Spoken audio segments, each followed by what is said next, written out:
ठीक है, आवाज आ रही है। हाँ। तो आज हमारा ये ज्योग्राफी का तीसरा क्लास है। पिछले क्लासेस में हम लोगों ने ज्योग्राफी के जो 6 क्लास के जो टॉपिक थे बेसिक, उन पर हमने बात की थी। आज हमारे कुछ टॉपिक हैं जिनमें ग्लोब है, और लैटिट्यूड है, लॉन्गिट्यूड है, और मोशन ऑफ अर्थ है।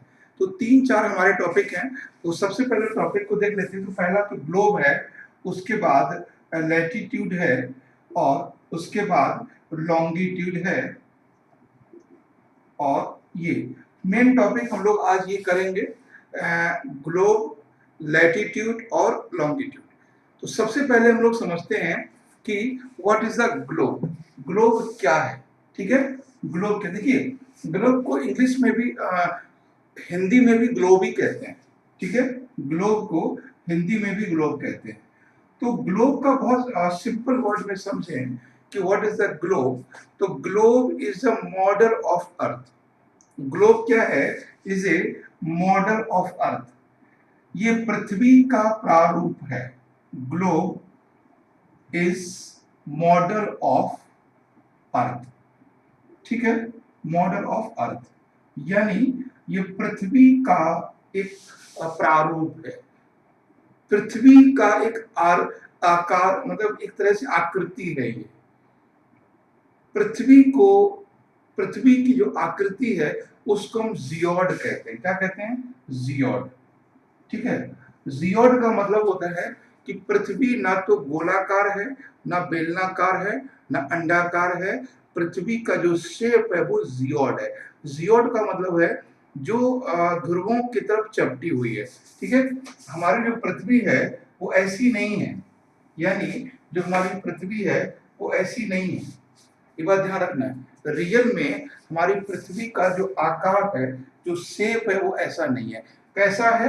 हमारी पृथ्वी का शेप ऐसा है। यानी पृथ्वी जो है ध्रुवों पर चपटी हुई है।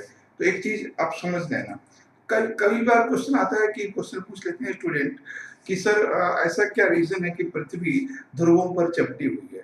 तो एक बेसिक सी मैं आपको बताता हूँ कि जब बिग बैंग थ्योरी में यूनिवर्स का जन्म हुआ था, और जब यूनिवर्स हुआ था उस समय सारे जो सेलेस्टियल बॉडी थे वो सभी के सभी प्लाज्मा फॉर्म में थे।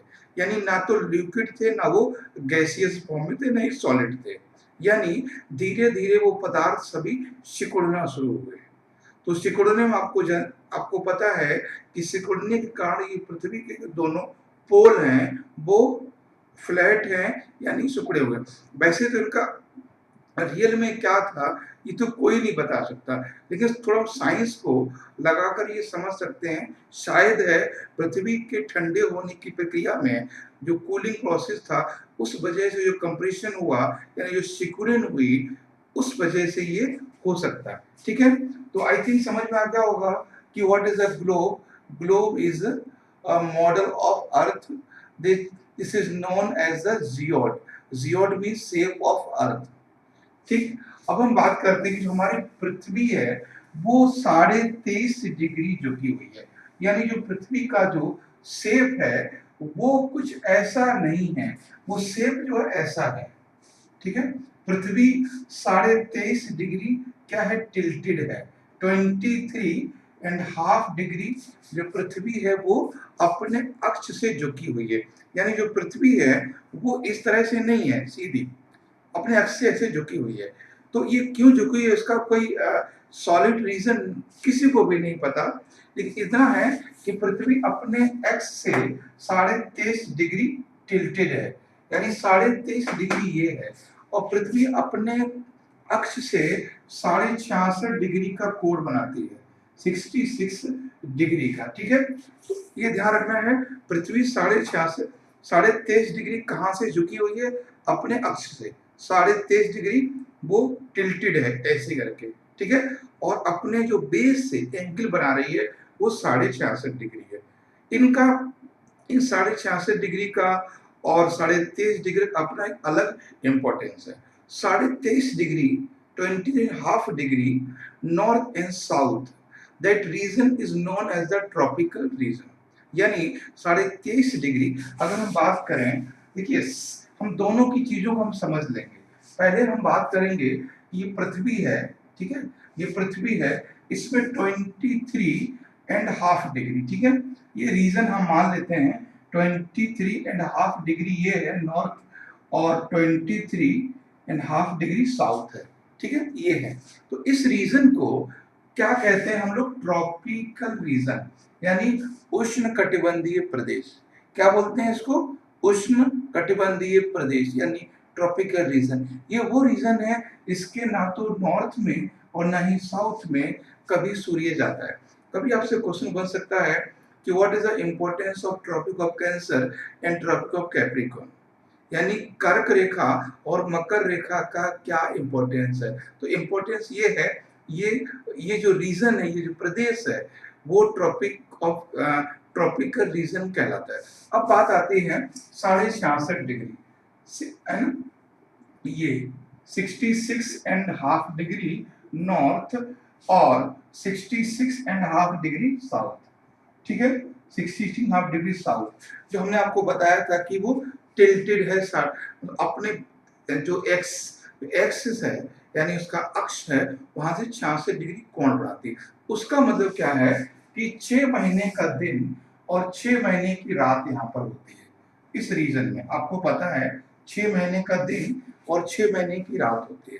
तो कभी आपसे पूछा जाए ग्लोब के बारे में, वो क्यों होती है, टाइम आपको एक बार मैं बता देता हूँ कि नॉर्थ हेमिस्फीयर में, उत्तरी गोलार्ध में, नॉर्थ हेमिस्फीयर में जो 6 महीने की दिन होता है वो होता है 21 मार्च से 23 सितंबर तक। ये क्या होता है? डे होता है। 21 मार्च से 23 सितंबर तक डे होता है नॉर्थ पोल पर, ठीक है, उत्तरी ध्रुव पर। अब तो इधर क्या होगा? रात होगी। ठीक सेम चीज यहां पर है कि जब सूर्य 23 सितंबर से यहां आना शुरू होता है, ये 22 दिसंबर, और जो यहाँ वापस जाता है 21 मार्च। तो आप समझ लीजिए कि जो ये तो हो गया डे, है ना, डे होता है। अब नाइट कब होती है? नॉर्थ हेमिस्फीयर में नाइट, रात की हम बात समझ लेते हैं। तो जब सूर्य यहाँ से यहाँ जाएगा तो उसको नाइट कहते हैं, यानी 23 सितंबर से लेकर 21 मार्च तक, ठीक है, 21 मार्च तक क्या होगा? नाइट होगी। कहां पर? नॉर्थ पोल पर, ठीक है, नॉर्थ पोल यानी उत्तरी गोलार्ध पर। और भी हम लोग डिस्क्रिप्टिव तरीके समझ सकते हैं। अभी सिर्फ हम लोग ग्लोब के बारे में बात कर रहे थे, तो बहुत ज्यादा डीप में नहीं जाएंगे। तो बस इतना समझ लीजिए कि 66.5 से लेकर 90 डिग्री तक 21 मार्च से 23 सितंबर तक दिन होता है, और 23 सितंबर से फिर 21 मार्च तक रात होती है। उल्टा हो जाता है ना। आगे हम इसको जो लैटिट्यूड समझेंगे तो और बहुत बेहतर तरीके से समझ में आएगा आपको। तो यानी आपको समझ में आ गया कि हमारा जो ग्लोब है वो 66.5 डिग्री कोण बनाता है, 66.5 डिग्री एंगल बनाता है, और 23.5 डिग्री 23.5 डिग्री टिल्टेड है। तो इन दोनों का क्या इंपॉर्टेंस है अपना अलग अलग, ठीक है। अब हम बात करते हैं यहाँ पे लैटिट्यूड और लॉन्गिट्यूड की। लैटिट्यूड और लॉन्गिट्यूड, जब हम लैटिट्यूड की बात करते हैं, जब हम देशांतर की बात करते हैं, अक्षांश की बात करते हैं, तो समझते हैं। पहले हम समझ लेते हैं। देखो पहली बात है कि लैटिट्यूड, इसको हिंदी में कहते हैं अक्षांश, ठीक है। लॉन्गिट्यूड, इसको हिंदी में कहते हैं देशांतर, ठीक है। तो लैटिट्यूड और लॉन्गिट्यूड को पहले आप समझ गए ये है क्या। तो इसका मतलब है कि ये दोनों लाइन, जैसे अगर पृथ्वी को हम ड्रॉ करेंगे यहाँ पे इस तरह से, तो पृथ्वी हमारी गोल है, तो ये जो लाइन बनेगी ये वाली, ये लाइन होंगी लैटिट्यूड, ठीक है। ये लाइन क्या होंगी? लैटिट्यूड। अगर हम पृथ्वी को इस तरह से ड्रॉ करेंगे और लाइन जो इस तरह से होंगी ये वाली, ये होंगी लॉन्गिट्यूड, ठीक है। अब इन पे आप समझ लीजिए, ये जो लाइन है वो लैटिट्यूड है, यानी अक्षांश है, और ये देशांतर यानी लॉन्गिट्यूड है। ठीक है, ये लॉन्गिट्यूड है। इतना तो आपको समझ में आ गया होगा कि लैटिट्यूड कैसी है और लॉन्गिट्यूड कैसी है। तो जो लाइनें ग्लोब पर वर्टिकल है, क्षैतिज है, ठीक है, उन लाइन को हम क्या कहते हैं, लैटिट्यूड। और सॉरी जो हॉरिजेंटल है, जो हॉरिजेंटल है वो लैटिट्यूड है, और जो वर्टिकल है वो लॉन्गिट्यूड है। ठीक है, तो ये बातें होंगी बेसिक, लैटिट्यूड क्या है और लॉन्गिट्यूड क्या है। अब हम इनको अलग अलग करके समझेंगे कि हैं क्या। देखिए, जब हम बात करेंगे लैटिट्यूड की, एक चीज और समझ लीजिए, ग्लोब पर जो भी मार्क हैं, जो भी सिंबल हैं, जो भी लाइन है, जो भी लोकेशन है, वो सारी की सारी इमेजरी है। ध्यान दीजिएगा, ग्लोब पर जो भी रेखाएं हैं, जो भी लाइन है, वो सभी की सभी काल्पनिक है।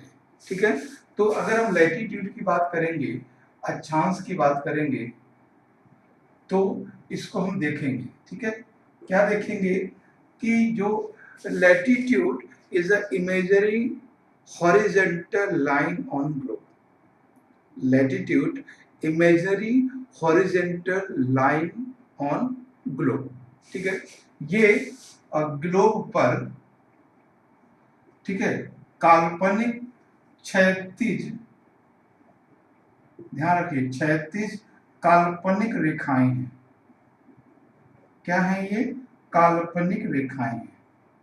ध्यान दीजिए, that is a imagery line, horizontal line on globe. ये ग्लोब पर काल्पनिक रेखाएं काल्पनिक तरीके से खींची गई हैं। इनकी जो संख्या है वो आप देखिए, ये जब हम ऐसे ड्रॉ करते हैं तो 0 डिग्री टू 90 डिग्री नॉर्थ में है, और 0 डिग्री टू 90 डिग्री साउथ में है। यानी जो हमारे अक्षांश होते हैं वो 180 अक्षांश है।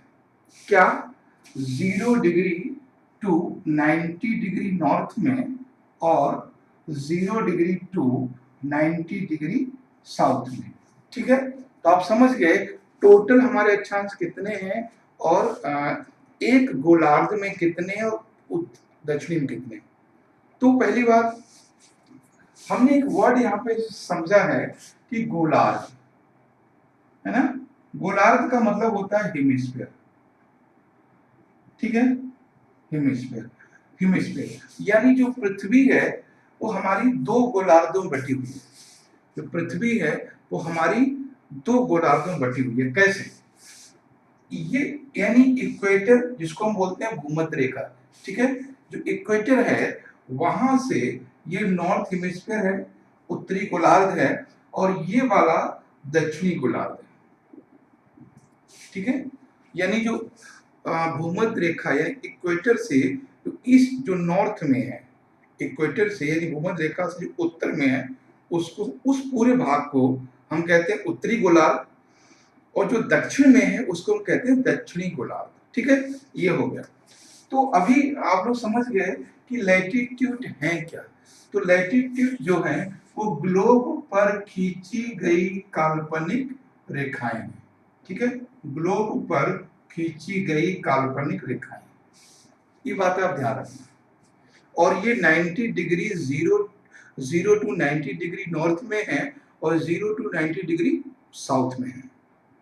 ठीक है, अब नेक्स्ट हम पॉइंट पर आते हैं कि अगर इस फिगर को देखेंगे, इस स्केच को देखेंगे, तो आप देखेंगे कि जो लैटिट्यूड की जो लाइन है वो इक्वेटर पर सबसे ज्यादा उनकी लेंथ है, और इक्वेटर से पोल की ओर जाने पर उनकी लंबाई में कमी आती है। तो पहली बात समझ लीजिए कि भूमध्य रेखा यानी इक्वेटर, ये 0 डिग्री है। ठीक है, इसको बोलते हैं भूमध्य रेखा। तो जब हम इक्वेटर से पोल की ओर जाते हैं, ध्रुवों की ओर जाते हैं, चाहे वो इधर आए चाहे हम इधर आए, ठीक है, दोनों ओर क्या होगा कि जो भूमध्य, जो अक्षांशों की लंबाई है वो क्या हो रही है, कम हो रही है।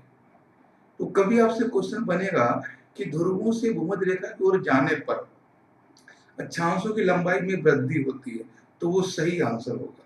या फिर भूमध्य रेखा से ध्रुवों की ओर जाने पर लंबाई में कमी होती है, तो वो भी सही होगा। ठीक है, एक चीज आपको समझ में आ गई कि ध्रुवों की ओर जाने पर लंबाई तो कम हो रही है, लेकिन दो अक्षांशों के मध्य की दूरी कम नहीं हो रही है ना? Between two latitude distance is equal everywhere. तो हर जगह एक समान है, यानी ये जो चौड़ाई है ना दोनों, ये हर जगह एक ही है। तो ये बात आपको समझ में आ गई कि जो ग्लोब पर लैटिट्यूड हैं उनकी जो लेंथ है वो कम होती है इक्वेटर से पोल की ओर, लेकिन गोला अक्षांशों की जो बीच का दूरी है उसमें कमी नहीं आती है, वो हर जगह एक समान है। क्लियर है? अब हम बात कर लेते हैं मेजर लैटिट्यूड, मुख्य अक्षांशों की। मेजर लैटिट्यूड,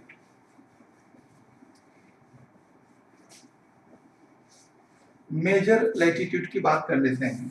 तो मुख्य अक्षांश की देखिए, तो मेजर जो लैटिट्यूड है, मेजर लैटिट्यूड है उनमें पहला लैटिट्यूड है equator, 0 degree latitude, 0 degree latitude, इसको बोलते हैं भूमध्य रेखा, भूमध्य रेखा। इसको हिंदी में इसको विषुवत रेखा भी कहते हैं। तो ये ध्यान रखना है, भूमध्य रेखा को हिंदी में विषुवत रेखा भी कहा जाता है। तो ये चीज ध्यान रखना है, लैटिट्यूड यानी ये है, हम पृथ्वी को ड्रॉ करेंगे तो ये जो लाइन है वो 0 डिग्री है और इसको कहते हैं इक्वेटर, भूमध्य रेखा। ठीक है, नेक्स्ट हमारा है 23.5 डिग्री नॉर्थ, इसको हम कहते हैं Tropic of Cancer, Tropic of Cancer यानी कर्क रेखा, हिंदी में कहें तो कर्क रेखा है ये। ठीक है, कर्क रेखा। तो ये जो लाइन है ये वाली, इसको हम कहते हैं 23 डिग्री नॉर्थ, इसको हम क्या कहेंगे? कर्क रेखा। अब आपके एग्जाम में देखना है कि भारत के ये कर्क रेखा है, ट्रॉपिक ऑफ कैंसर 8 राज्यों से गुजरती है। कई बार क्वेश्चन आया है कि कितने राज्यों से गुजरती है, तो 8 राज्यों से। तो 8 राज्य पीछे समझ लेना आप। पहला राज्य है गुजरात, राजस्थान, मध्य प्रदेश, छत्तीसगढ़, झारखंड, वेस्ट बंगाल, त्रिपुरा और मिजोरम। तो 8 राज्यों से गुजरती है। एक बार आप लोग एटलस में समझ अच्छे से देख लेंगे तो प्रॉब्लम नहीं होगी। ठीक है, और दूसरा है इसमें 23 डिग्री साउथ, इसको क्या बोलते हैं? ट्रॉपिक ऑफ कैप्रिकॉर्न,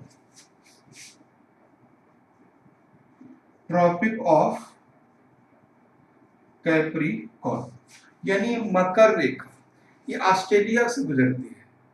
एक बार मैप में देख लेंगे तो ज्यादा अच्छा रहेगा। ये 23.5 डिग्री यहां से गुजरती है। ठीक है, इस तरह से। तो ये 23.5 डिग्री साउथ है और ये नॉर्थ है। ये हम पहले ही बता चुके हैं आपको। ये इन दो यानी ट्रॉपिक ऑफ कैंसर और ट्रॉपिक ऑफ कैप्रिकॉर्न यानी कर्क रेखा और मकर रेखा के बीच के भाग को हम लोग भूमध्य रेखीय प्रदेश कहते हैं, यानी उष्ण कटिबंधीय प्रदेश कहते हैं। यानी वो भाग है जहां पर सूर्य कभी न कभी 90 डिग्री रहता है। ठीक है, ये चीज आप ध्यान रखना। नेक्स्ट हम बात करते हैं 66.5 डिग्री नॉर्थ, 66.5 डिग्री ये है, 66.5 डिग्री नॉर्थ। ये क्या है? इसको कहते हैं Arctic circle, Arctic circle, Arctic circle. Arctic circle यानी आर्कटिक वृत्त। तो ये हो गया। आपको पता है आर्कटिक सर्किल के बाद उत्तर में भी 6 महीने की दिन और 6 महीने की रात होती है, और यहाँ पर भी। और नेक्स्ट है, लास्ट है इसमें 66.5 डिग्री साउथ, इसको बोलते हैं Antarctic circle. Antarctic Antarctic circle, Antarctic circle. तो ये जो भाग है ये अंटार्कटिक सर्किल है, ये वाला, ये यहाँ पे 6 महीने का दिन और 6 महीने की रात, ये कब होता है? जब सूर्य यहाँ से 23 सितंबर से चलता है इधर के लिए, तो 23 सितंबर टू जब ये यहाँ तक वापस जाता है यहाँ पे, ठीक है, और 21 मार्च यहाँ पर, उस समय क्या होता है? ये दिन होता है, 6 महीने का दिन होता है। सेम चीज यहाँ पर जब ये सूर्य 21 मार्च से यहाँ चलेगा, तो 21 मार्च या 22 मार्च कह सकते हैं, 21 मार्च से लेकर 21 जून और 23 सितंबर, तो 23 सितंबर यहाँ पे क्या होगा? दिन होगा, ये चीज है। अभी उत्तरी ध्रुव पर दिन है, यानी आर्कटिक प्रदेशों में दिन है। कब तक रहेगा? ये 23 सितंबर तक, ठीक है। दिन का मतलब ऐसा नहीं होता जैसे हमारे यहाँ इंडिया में होता है, वैसा नहीं होता है, ठीक है, उस लेवल पे नहीं होता। हाँ, रोशनी रहती है। तो ये चीज आप ध्यान रखना है। Major latitude, Tropic of Cancer, Tropic of Capricorn, equator. Equator का क्या काम है आप सब जानते हैं। इक्वेटर 0 डिग्री होती है और ये पृथ्वी को 2 बराबर भागों में बांटती है, उत्तरी गोलार्ध और दक्षिणी गोलार्ध, ठीक। ये था। अब हम क्या करते हैं, ये तो था हमारा ट्रॉपिक ऑफ मेजर लैटिट्यूड। अब इनका सबका अपना अपना एक इम्पोर्टेंस होता है। जैसे हमने बोला कि 0 डिग्री का क्या है, 23.5 उत्तर का क्या, 23.5 दक्षिण का क्या है, आर्कटिक क्या है, ये बात हो गई। अब हम बात समझते हैं longitude. What is the longitude? यानी देशांतर।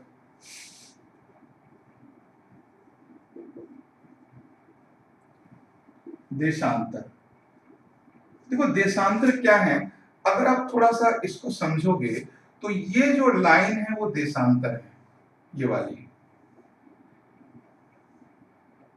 ये लाइन, ठीक है, ये लाइन देशांतर होती है, ये वाली लाइन, ठीक है। तो सिंपल समझिए कि vertical imaginary line on globe, vertical imaginary line on globe is a longitude that connect north pole to south pole or south pole to north pole।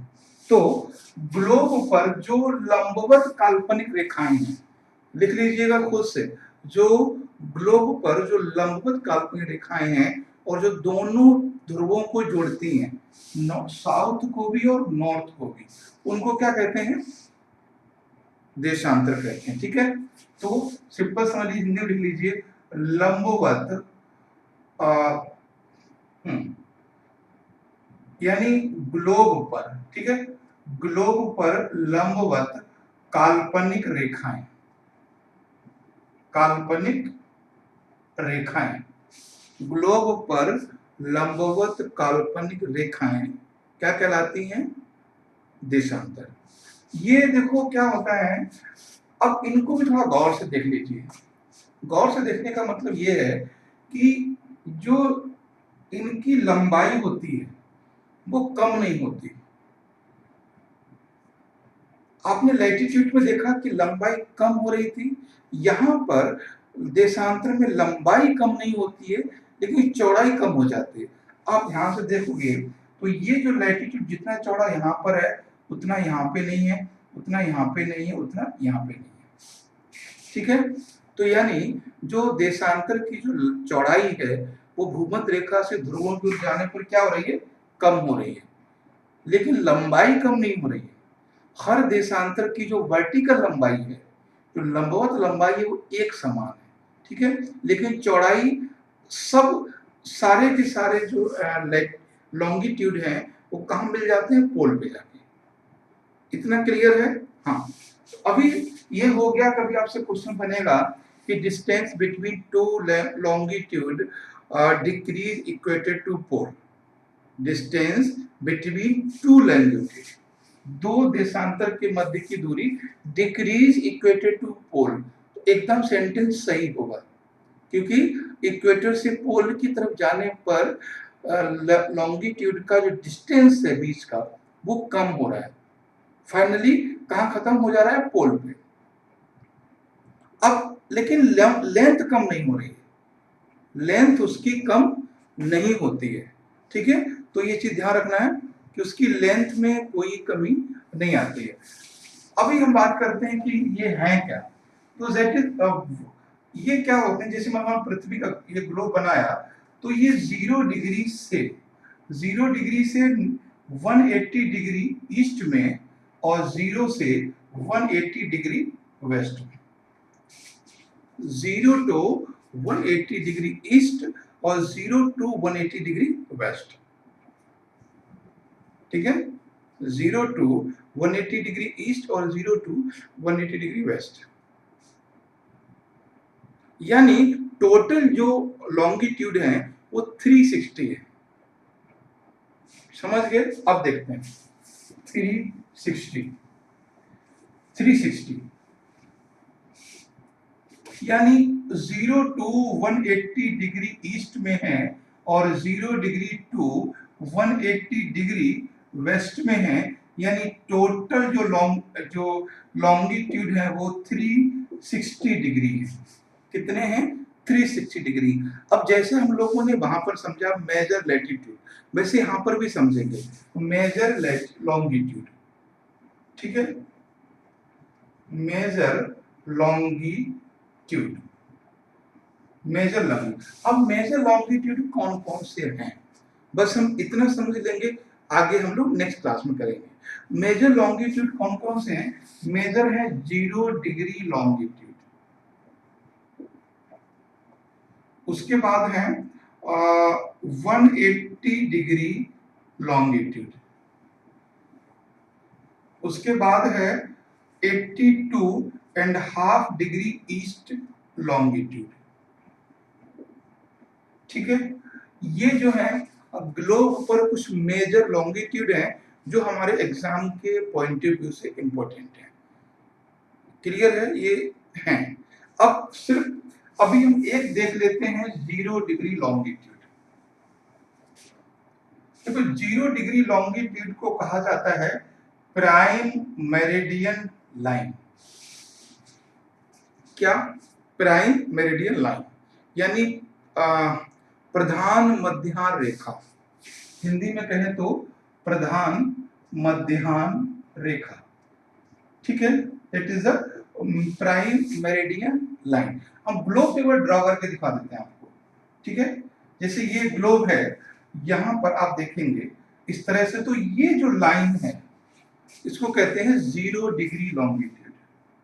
क्या कहते हैं? 0 डिग्री लॉन्गिट्यूड।